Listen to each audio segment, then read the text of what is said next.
Class 9th। आज हम second lesson पढ़ रहे थे इतिहास का, उसका एक सारा कुछ मैंने पढ़ा दिया था। आपका एक लास्ट, अब काफी लंबा लेसन है, इसके बाद पढ़ेंगे हम स्टालिन और सामूहिककरण। स्टालिन और सामूहिककरण क्या होता है? तो स्टालिन जो था कि नियोजित अर्थव्यवस्था का शुरुआती दौर पर खेती का सामूहिककरण से पैदा हुई तबाही से जुड़ा हुआ था। 1927 से 28 के आसपास रूस के शहरों में अनाज का भारी संकट पैदा हो गया। सरकार ने अनाज की कीमत तय कर दी गई थी, जिससे उससे क्या था कि उससे ज्यादा कीमत पर कोई भी व्यक्ति जो है अनाज नहीं दे सकता था।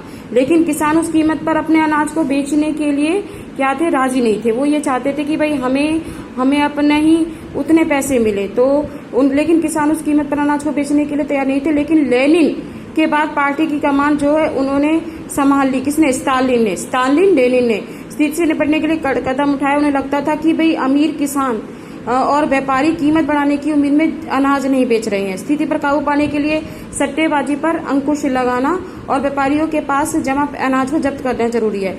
1928 में पार्टी के सदस्यों ने अनाज उत्पादक इलाकों को दौरा किया। उन्होंने किसानों से जबरन अनाज खरीदा। ठीक है, किसने खरीदा था? स्टालिन की जो सरकार थी उन्होंने जबरन वो खरीदा था किसानों से। और क्या किया था उसके बाद? कुलकों के ठिकानों पर छापे मारे, यानी कि किसानों के छापे मारे। और रूस में संपन्न किसानों को कुलुक कहा जाता था। जो संपन्न यानी कि बड़े किसान होते थे उनको क्या कहा जाता था? कुलुक कहा जाता था। जिसके बाद क्या हुआ था कि अनाज की कीमत बनी रही तो किसानों के सामूहिककरण का फैसला लिया गया। इस फैसले के फर्क में तर्क दिया गया कि अनाज की कमी इसलिए है क्योंकि खेत बहुत छोटे हैं। तो 1917 में छोटे खेत जिनका अधिग्रहण नहीं किया जा सकता था, आधुनिक खेत विकसित करने और उन्हें मशीनों की सहायता से औद्योगिक खेती करने के लिए कुलकों को सफाया करना पड़ा। किसानों से जमीन छीनना और आते नेतने यानी कि उनका जैसे ये बताया था कि किस तरह से हो गया था।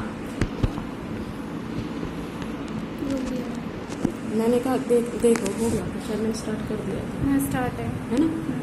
कहाँ अब कहाँ पढ़ रही हो? मैं यहाँ पर लास्ट ये रहने दो। हाँ, ये रहने दो बस।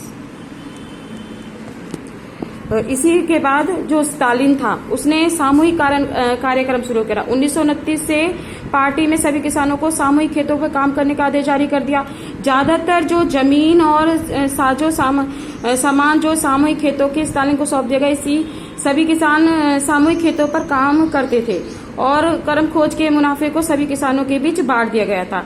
इसको खत्म करने के लिए 1929 से 19 के बीच में मवेशियों की संख्या में कमी आ गई, क्योंकि अब क्या करा था, जो किसान थे, जो छोटे जो सामंतवादी जो किसान थे यानी कि कुल वर्ग के, उन्होंने अपने पशुओं को गुस्से में अपने पशुओं को मारना शुरू कर दिया था। ठीक है, तो अब क्या था कि सामूहिककरण के बावजूद जो उत्पादन में नाटकीय वृद्धि नहीं हुई थी, उसका क्या हुआ कि सामूहिक बावजूद के उत्पादन में नाटकीय वृद्धि नहीं हुई थी, बल्कि 1930 से 1933 फसल के बाद सोवियत इतिहास का सबसे बड़ा अकाल पड़ा, जिसमें 40 लाख से ज्यादा लोग मारे गए थे। ठीक है, सामूहिककरण के बाद भी उत्पादन में नाटकीय वृद्धि नहीं हुई, बल्कि 1933 में फसल के जो पार्टी में बहुत सारे लोग नियोजित अर्थव्यवस्था के लिए अंतर्गत भ्रम में सामूहिककरण परिणामों की आलोचना करने लगे। किसकी आलोचना करने लगे थे? स्टालिन की आलोचना करने लगे थे। देश भर में बहुत सारे जो ज्यादातर लोग थे जेलों में सर्विस में भेजा जाने लगा, उनको यातनाएं दी जाने लगी। इस तरह से काफी जो है स्टालिन ने कार्य किए थे। ये था उसका सामूहिककरण कार्य। किसका कार्यक्रम था ये? स्टालिन का। ठीक है, आगे पढ़ेंगे कि भी रूसी जो क्रांति थी और सोवियत संघ का वैश्विक प्रभाव क्या था, कि बोल्शेविक ने जिस तरह सत्ता पर कब्जा लिया था, जिस तरह चलाया, उसमें यूरोप की समाजवादी पार्टियां, लेकिन महत्वाकांक्षी के राज्यों की स्थापना में एक नई उम्मीद जाग गई थी। बहुत सारे देशों में कम्युनिस्ट पार्टियों का गठन किया गया, जैसे इंग्लैंड में communist party, great India Britain की स्थापना की गई। बोल्शेविक ने उपनिवेश की जनता को उनके रास्ते का अनुसरण करते हुए प्रोत्साहित किया।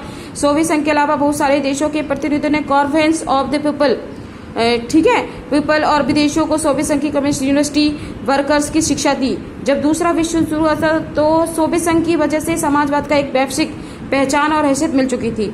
लेकिन 50 के दशक तक देश के भीतर सभी लोग ये समझने लगे थे कि भाई सोवियत संघ की जो शासन शैली है उसको रूप में मान लिया जाए और कि सोवियत संघ में सब कुछ ठीक ठाक नहीं चल रहा है।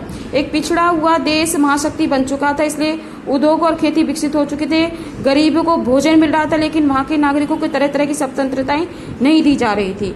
परियोजना और दमनकारी नीतियों के बल पर लागू किया गया था। 20वीं सदी के अंत तक एक समाजवादी देश में अंतर्राष्ट्रीय स्तर पर सोवियत संघ की प्रतिष्ठा काफी कम रह गई थी।